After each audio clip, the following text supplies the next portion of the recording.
the early 1980s, IBM towered over the computer industry. It had already dominated mainframes for decades, and when it entered the personal computer market, many assumed that it would conquer that too. That was until a scrappy little startup from Texas decided to go up against the giant that was IBM. Through legally dubious reverse engineering and turning IBM's biggest strengths into its most fatal flaws, that scrappy startup, named Compaq, emerged triumphant as the largest PC manufacturer in the world, while the old giant IBM would end up bowing out of the industry altogether. But Compaq's victory wouldn't last. In a twist of cruel irony, another Texas upstart, Dell, would use Compaq's playbook against it, and just as quickly as Compaq had risen, it began to fall, while Dell would end up being crowned the largest PC manufacturer in America. This is the tragic story of how Compaq took on the biggest computer company in the world, changed the course of technology forever, and then lost it all.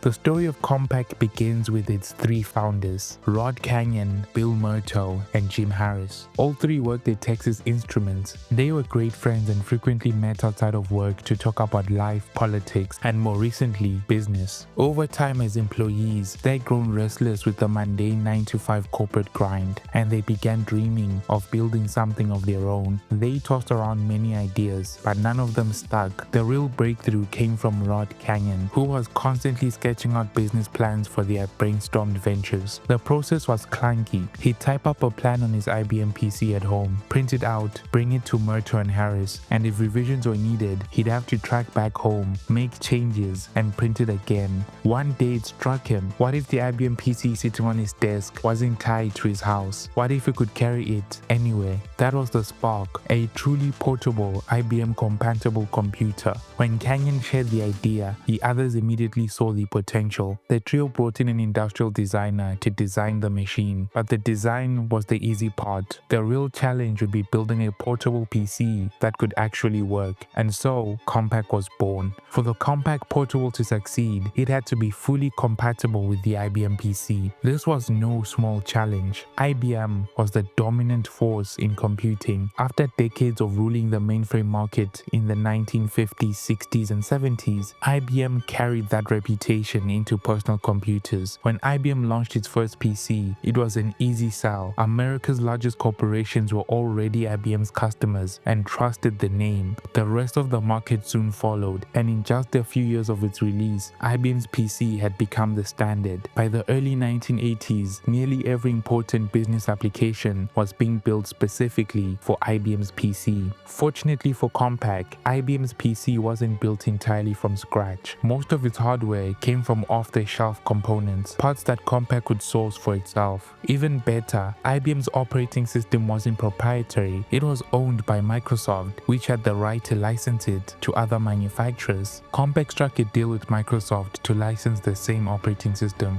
This meant that the Compaq PC ran the same operating system on nearly identical hardware as the IBM, meaning it was capable of running almost all the software that the IBM ran. But almost compatible wasn't good enough. Plenty of IBM clones had already entered the market with the same strategy, promising compatibility, yet none could deliver 100% compatibility out of the box. Compaq wanted more than a partial solution. They wanted a machine that could run software built for the IBM PC without any exception. The biggest obstacle to achieving that was IBM's BIOS. The BIOS, or Basic Input-Output System, was a small but critical piece of firmware. It sat between the operating system and the hardware, initializing the machine during startup and handling basic input and output tasks. Without IBM's BIOS, Compaq's portable would always risk incompatibility. But there was a catch. IBM's BIOS was copyrighted. This is where the art of reverse engineering comes in. Compaq engineers obtained an IBM manual containing the BIOS code. One engineer carefully studied it, then wrote a detailed set of specifications describing exactly what the BIOS BIOS did: its functions, its inputs, and its outputs. Importantly, this engineer did not write any code. Instead, he handed the specification document to an entirely separate Compaq team. The second team, which had never seen IBM's BIOS code, built a fresh BIOS from scratch using only the written specifications as a guide. Copyright protected IBM's code, but not the idea of how the BIOS worked. By ensuring that the engineers who wrote Compaq's BIOS never touched IBM's code, the company cleverly avoided infringement while still replicating IBM's BIOS functionality. The result was a portable computer that was indistinguishable from the IBM PC in compatibility. Compaq had just pulled off the holy grail of 90s-80s computing, a true IBM PC compatible. Success was almost inevitable.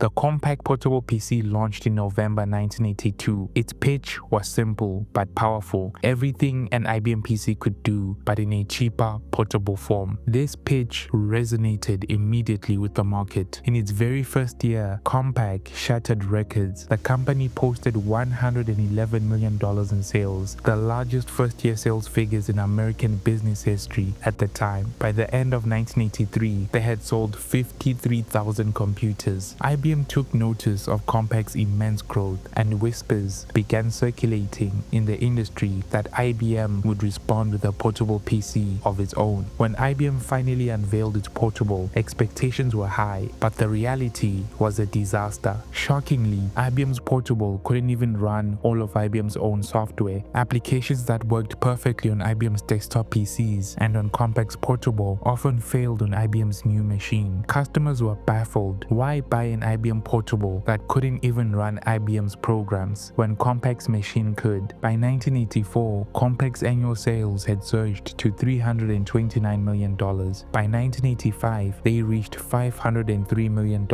But despite Compaq's immense success, by the mid-1980s, IBM still loomed over the computer industry. Their dominance was so strong that Intel traditionally gave IBM first access to every new chip it developed. But IBM had begun pressuring Intel. They wanted Intel to design chips just for them alone. For Intel, however, this was a step too far. Intel made it clear that it wanted to sell processors to every computer manufacturer. The tides had began changing. By 1986, the PC clone market was outselling the IBM PC and represented an increasingly bigger share of Intel's business. In response, in the same year of 1986, to IBM's shock, Intel released its revolutionary AT386 processor to everyone, all at the same time. Compaq moved quickly, launching the Desk Pro 386, featuring the AT386 processor months after it was announced. The PC became the fastest and most advanced computer on the market at the time of its release. The Desk Pro 386 marked a defining moment. Compaq was no longer just an IBM-compatible clone. It had now become the market leader. Suddenly, IBM was the one playing catch-up. The results spoke for themselves. In 1987, fueled by the success of the Desk Pro 386, Compaq sales soared past $1 billion, cementing its place as one of the fastest growing companies in history. Another key to Compaq's rapid rise was selling its computers through independent dealers, as opposed to selling directly to consumers or businesses. IBM, on the other hand, sold PCs through its own branded stores and sales channels. On the surface, that seemed like an advantage. After all, IBM had the reach and resources to market directly to its customer base. But the approach came with a major drawback. Dealers found themselves competing directly with IBM for sales. The problem was especially obvious when it came to bulk orders. If a business wanted to buy IBM PCs in large quantities, IBM could easily offer direct discounts that no independent dealer could match. For dealers, carrying an IBM machine meant pushing a product where they were always undercut by the manufacturer itself. Compaq flipped this dynamic on its head. Because Compaq sold exclusively through dealers, those dealers didn't have to worry about being undercut. If they made the sale, they kept the business. That simple shift made Compaq an ally, not a rival. Dealers suddenly had a reason to champion Compaq machines over IBM's. The results were powerful. Compaq built one of the most effective distribution networks in the industry, powered by motivated dealers. This approach also meant Compaq saved a lot of money by not having to employ a large sales force or rent stores to sell their products, which overall made them a far more profitable operation. By the mid-1980s, IBM was watching its empire slip away. Clones of the IBM PC were everywhere. IBM's response was to go on the offensive.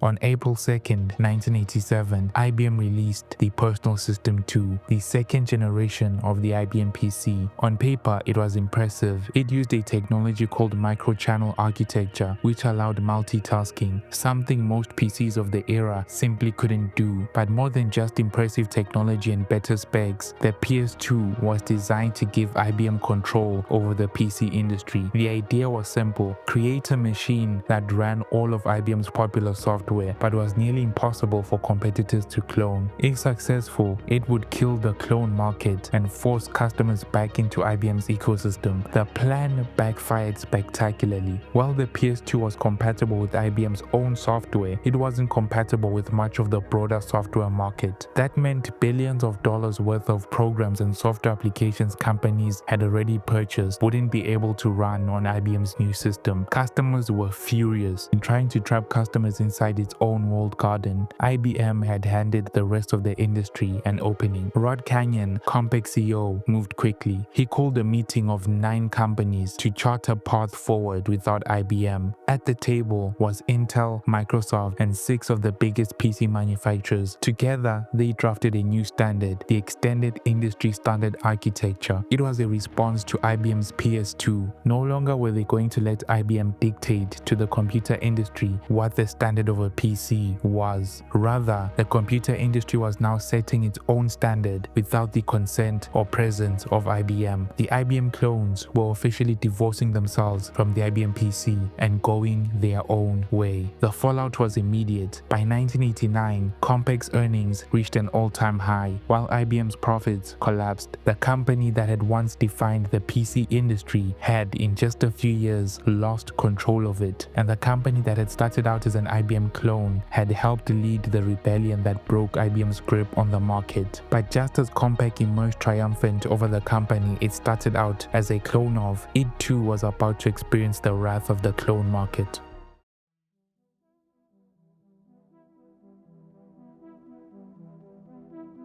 When Compaq came out with the Desk Pro 386, taking the technical lead as the fastest and most powerful personal computer on the market, almost immediately, a plethora of American and Asian companies began releasing clones of their own. Because Intel had adopted a non-preferential policy, it meant anyone could get the 386 processor as soon as they ordered it. Thus, within months of Compaq's Desk Pro 386 being released, clones started appearing in droves. These clones were just as powerful as the Desk Pro 386, but they were cheaper. These computers were cheaper because, unlike Compaq, they didn't have rigorous standards for quality manufacturing, so they used cheaper parts to make their computers, and some of these computer manufacturers moved their manufacturing offshore to cheaper labor markets to cut costs. To add to this, new market entrants like Dell and Compaq introduced disruptive business models by selling through telephone or mail order. They completely cut out the dealers, which enabled them to price their computers at lower prices because they didn't have to deal with dealers marking up their computers so they can get their cut of the profits. As a result, Compaq started losing market share in the American PC market. Yet, from 1986 to 1989, Compaq's revenue grew 5-fold, reaching $3 billion.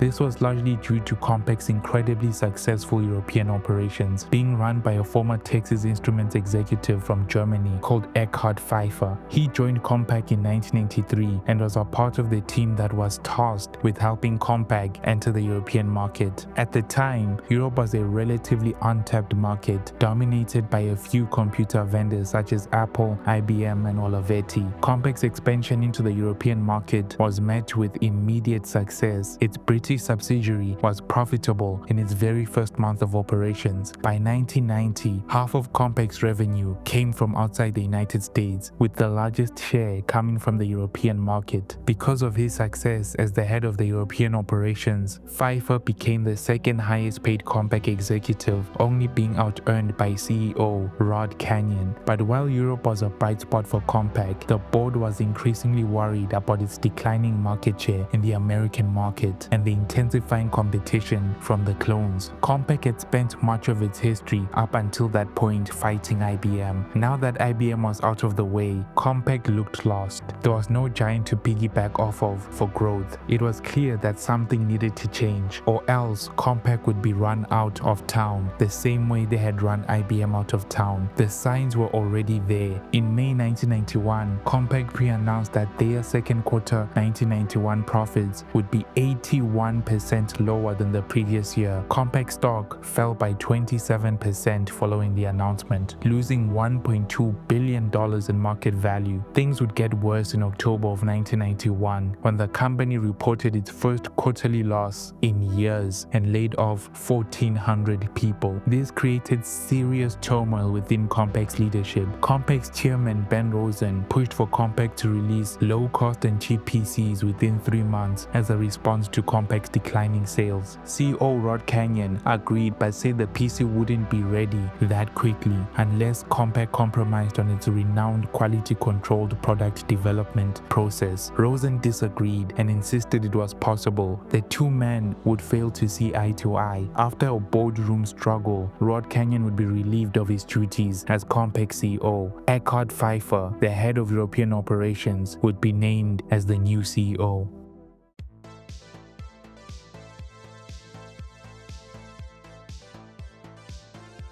Pfeiffer brought with him a new strategy to help revive Compaq. He shifted Compaq's business approach away from premium cutting-edge machines like the Desk Pro 386 into a mass manufacturer of low-cost PCs. The idea was to push so much volume that competitors simply couldn't keep up. The change was dramatic. In 1992, Pfeiffer launched an aggressive price war against Dell and Gateway. He slashed prices across Compaq's entire product line. The results were almost immediate. In 1991, Compaq's revenues were about $3.2 billion. By 1992, that jumped to $4.1 billion, and by 1995, revenue climbed to an incredible $14.6 billion. Pfeiffer's scale-driven strategy gave the company cost advantages its competitors couldn't match. Dealers loved the flood of new products, consumers loved the lower prices, and Compaq loved the volume. It was one of the most dramatic turnarounds in tech history. Under Pfeiffer's leadership, Compaq transformed from a company on the defensive, rapidly losing market share, to cheaper clones and becoming the largest PC manufacturer in the world. But this period of unprecedented growth wouldn't last forever. By the mid-1990s, cracks in Compaq's model were starting to show. The very tactics that gave Compaq an edge, brutal price cuts and massive production volumes, were quickly being copied. Other PC makers, once struggling to survive, were learning how to play the same game, and in particular, one company was quietly growing in the background, biding its time. That was Dell. Michael Dell's company had built itself on the direct-to-consumer model, first through mail order and phone sales. But as the internet began to move into the mainstream in the mid-1990s, Dell was perfectly positioned to capitalize. For Dell, the web became a direct sales machine. Consumers could configure a PC online, order it straight from the factory, and have it shipped to their door. By cutting out distributors and resellers, Dell eliminated middleman margins, allowing it to sell its own PCs at lower prices while still protecting profits. Compaq, however, was trapped. Its success depended on its massive global network of dealers and distributors. If Compaq tried to go direct, those partners would feel betrayed. They could easily start pushing other brands like HP in retaliation. So Pfeiffer and his team faced an impossible choice: stick with the dealer model and cede ground to Dell, or risk alienating their partners by going direct. In the end, Compaq would choose to double down on what had worked before, cutting prices. But unlike the early 1990s, this this time the effect was different. Instead of surging profits, margins were squeezed to the bone. By the mid-90s, Compaq's profit margins had fallen to razor-thin levels, sometimes as low as 2% and often hovering in the single digits. The company was essentially buying market share at the expense of profitability. Meanwhile, Dell was thriving. Their direct model gave them cost advantages that Compaq couldn't match. By 1996, Dell's revenue had surged past $7.8 billion. They were still smaller than Compaq by revenue, but their momentum was undeniable. Pfeiffer saw the writing on the wall and knew that he had to find a new area of growth for Compaq, or else it would be eaten up by leaner, more cost-efficient companies like Dell.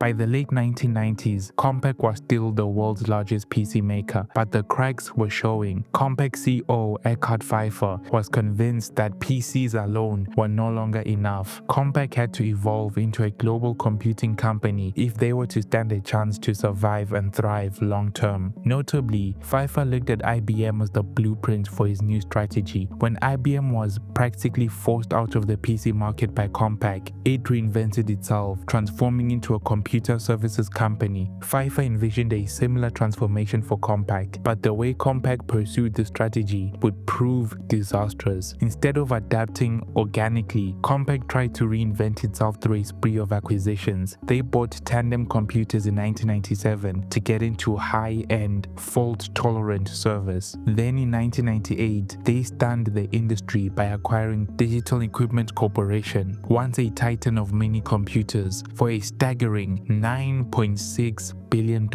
At the time, it was the largest acquisition in the computer industry's history. The idea was that DEC's engineering talent, services business, and enterprise customer base would give Compaq instant credibility as a full-spectrum computing giant. On paper, it seemed like a masterstroke. In practice, it was a nightmare. The DEC deal, instead of propelling Compaq into the enterprise big leagues, turned the company into an unwieldy giant, bloated, bureaucratic, and distracted from its core PC business. Meanwhile, its core PC business was slipping away. By 1997 to 1998, Dell had perfected its direct-to-consumer sales model. When Compaq finally relented in 1998 and began selling directly to consumers, Dell was already on a rocket ship trajectory. The financials told the story. In 1998, Dell's revenue hit new highs when it reported that it brought in $18 billion. Profits were also surging. Compaq, on the other hand, saw declining margins, bloated costs, and flatlining profits. By 1999, the board had lost patience. Compaq's share price had plunged, and investors were furious about Pfeiffer's expensive acquisition spree that yielded no results. The man who had once saved Compaq was now seen as the architect of its second decline. In April 1999, Pfeiffer was forced out as CEO. By September 1999, Dell officially overtook Compaq by becoming the largest PC seller in the United States. Compaq's troubles would be further compounded by the bursting of the dot-com bubble. DEC's high-end alpha servers and enterprise systems had been pitched as the foundation of Compaq's push into corporate computing. In the late 1990s, demand for these machines surged as internet startups scrambled to build the infrastructure of the new web economy. But when the dot-com bubble popped in 2000, that demand evaporated almost overnight. Thousands of internet companies folded, leaving Compaq with warehouses full of unsold servers. Worse still, bankrupt dot-coms flooded the secondary market with cheap, lightly used hardware. Prices for both servers and PCs plummeted. As a result, Compaq suffered heavy losses, reporting a net loss of over $500 million. That's when Hewlett-Packard stepped in.